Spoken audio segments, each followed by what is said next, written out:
sudah menyempatkan waktunya ya. Kita mulai dengan ice breathing dulu ya. Kita tepuk cinta.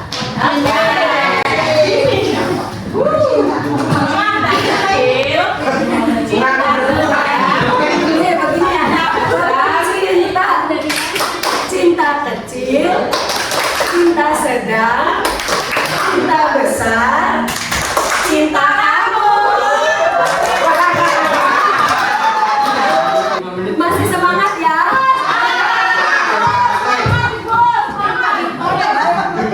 Hari ini saya akan menyampaikan berbagi praktik baik 7 jurus BK Hebat ya, yang diamanahkan oleh kementerian, ya, ditugaskan oleh kementerian untuk menyampaikan kepada Bapak dan Ibu guru di sekolah. Karena kementerian sekarang itu ada guru wali ya Bapak Ibu ya. Nah, untuk itu agar dapat berkolaborasi antara wali kelas, kemudian guru wali dan guru BK seperti itu.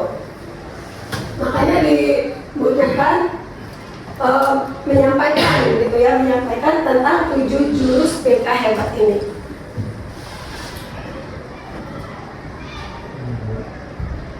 Ya, 7 jurus BK Hebat ini yang pertama ada kenali potensi tadi ya, yang sudah kita nyanyikan bareng-bareng ya. Kemudian ada kelola emosi, ada tumbuhkan resiliensi, ada jaga konsistensi, jalin koneksi, kemudian kolaborasi, menata situasi. Itu. Yang pertama yaitu kenali potensi. Di sini kita di awal pertemuan dengan siswa itu ya harus mengetahui potensi anak-anak kita, gitu. Seperti misalnya gaya belajar siswa itu bagaimana gitu ya.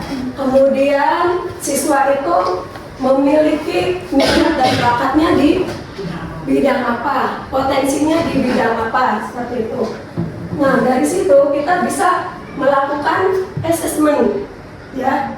Saya kalau tidak salah ada beberapa guru juga yang sudah melakukan hal tersebut gitu ya. Jadi tinggal meneruskan saja gitu. Kemudian ada kelola emosi.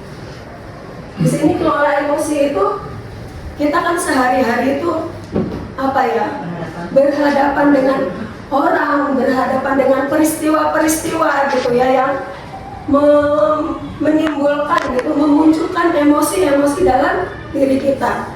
Begitu juga siswa-siswa kita gitu. Apakah mereka di rumah emosinya baik gitu kan ya, berangkat dari rumah itu mereka dalam kondisi emosi yang baik atau tidak, seperti itu. Makanya kita harus mengetahui kondisi emosi anak-anak dan dapat memberikan cara gitu untuk mengelola emosinya. Kemudian yang ketiga, tumbuhkan resiliensi atau daya lenting. Daya lenting itu apa Bapak Ibu? Baik, kita lanjutkan ya. Tadi alasan kenapa saya memilih 2 jurus, yaitu jurus 1 kenali potensi dan jurus 2 kelola emosi. Yaitu yang pertama agar murid mampu mengeksplorasi potensi, minat dan bakatnya sehingga secara sadar dapat merencanakan karir masa depannya.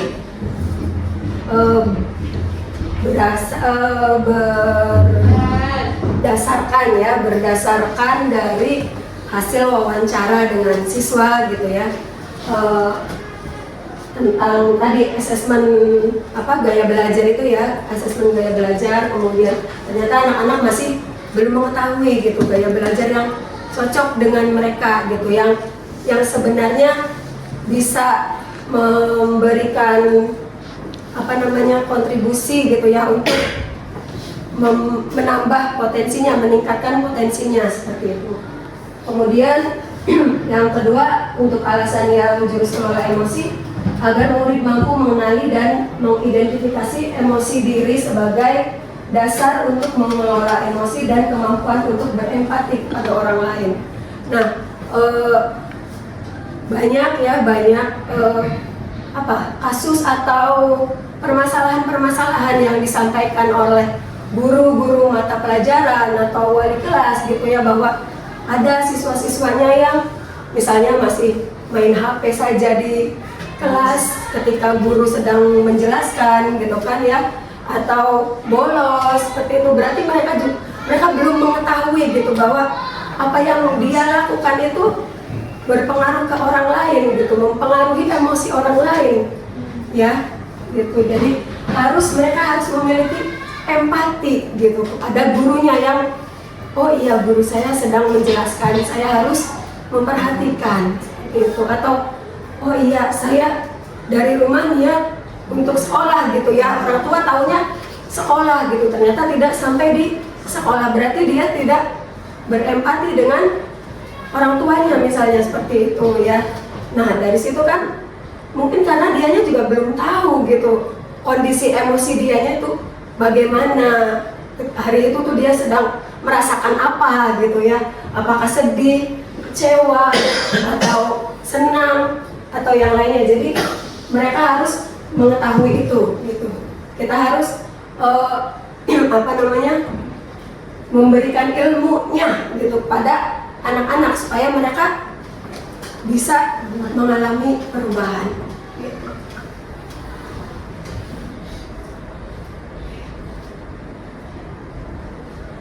Nah, ini ya sebelum melakukan layanan bimbingan di 2 kelas, saya melakukan tahapan perencanaan. Yang pertama yaitu menyiapkan asesmen, di mana asesmen yang diberikan saya melakukan yang jurus 1 itu di kelas 11 ya, di kelas 11 itu dengan materinya mengetahui gaya belajar gitu. Jadi menyiapkan asesmen ya dari link Aku Pintar ya, dari situ supaya siswa dapat mengetahui bagaimana gaya belajar mereka. Kemudian menyusun RPL, menentukan tujuan layanan, menentukan konten materi dan metodenya, kemudian media yang digunakan, menentukan langkah kegiatan, dan melakukan evaluasi, refleksi, dan tindak lanjut gitu.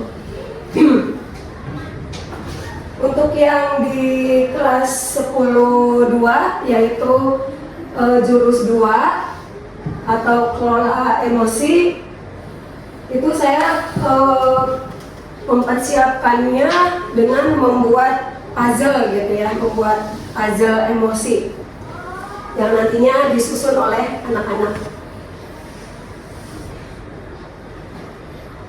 Hasilnya ya. Nah, untuk puzzle-nya itu seperti ini ya. Jadi disusun ya, tadinya digunting-gunting dulu gitu kan, kemudian disusun oleh anak-anak. Mereka dibagi 4 kelompok, kemudian menyusun puzzle tersebut menjadi emoji, ada senang, ada sedih, ada kecewa ya gitu.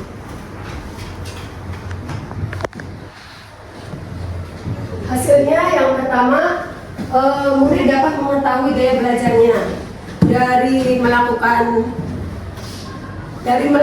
asesmen ya, asesmen kemarin gitu ya, gaya belajar. Siswa-siswa jadi mengetahui gitu apa gaya belajarnya. Nah kemarin itu hasilnya itu banyak dari siswa itu yang gaya belajarnya itu visual dan kinestetik gitu. Saya memang sering gitu mendapatkan informasi dari guru-guru bahwa di kelas 10-1 itu anaknya aktif dan tidak bisa diam gitu ya. Mungkin salah satu penyebabnya itu gitu, karena memang gaya belajarnya itu tapi ya bisa diarahkan juga gitu anaknya supaya bagaimana bisa mengikuti pelajaran dengan baik gitu. Kemudian yang kedua, murid dapat merencanakan cara belajarnya agar lebih efisien. Jadi ketika siswa sudah mengetahui bahwa gaya belajarnya, oh gaya belajar saya visual, nah dia itu bisa mengembangkannya gitu ya. Misal kalau visual itu kan dari dia melihat ya, dia lebih mudah ketika melihat, kemudian dia membuat catatan-catatan gitu. Catatannya biasanya lengkap kalau anak-anak visual, kemudian ada dikasih tanda-tanda gitu, nulisnya bisa dengan pulpen yang warna-warni, karena itu menarik visualnya gitu, sehingga dia bisa dengan mudah mempelajari materi pelajaran gitu. Kemudian untuk yang auditori ya, yang auditori dari pendengaran ya, dari pendengaran dia misalnya membaca dengan suara yang keras. Bapak Ibu jangan kaget ya kalau ada murid yang dia suka membaca dengan keras gitu ya, bersuara, karena bisa jadi anak itu anak auditori gitu, dia bisa pahamnya ya dengan mendengarkan tersebut gitu, membaca dengan suaranya yang keras gitu, atau dengan mendengarkan Bapak Ibu yang menjelaskan gitu ya, mereka juga sudah bisa memahami. Atau kalau sekarang kan banyak ini ya, apa namanya, podcast seperti itu kan ya, podcast yang tentang ilmu atau yang lainnya, pengetahuan gitu ya, mereka juga akan dapat dengan mudah dari situ.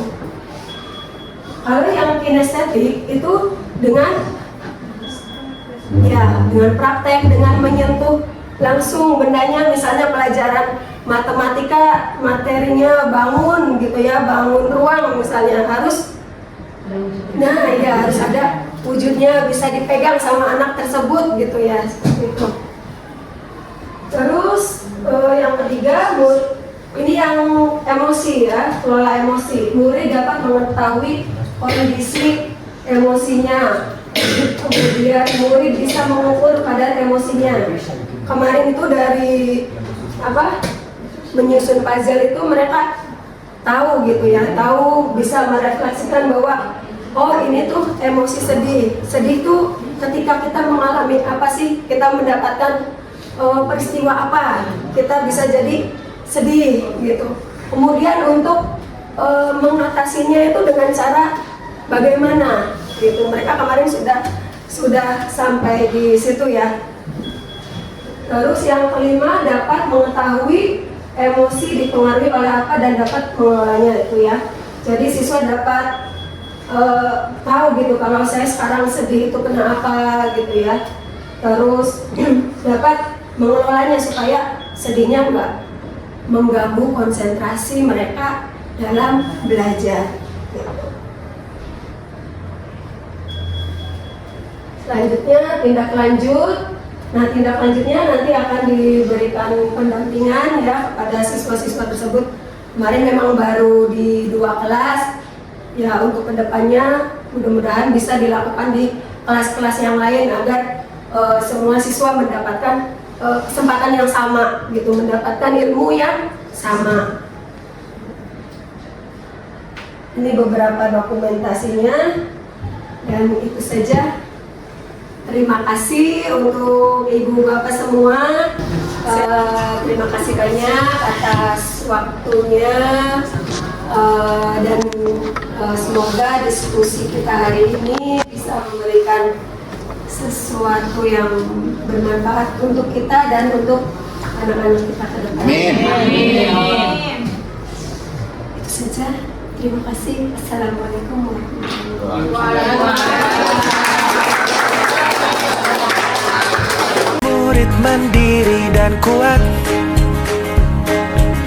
tumbuh di lingkungan sehat, bersama guru yang hebat.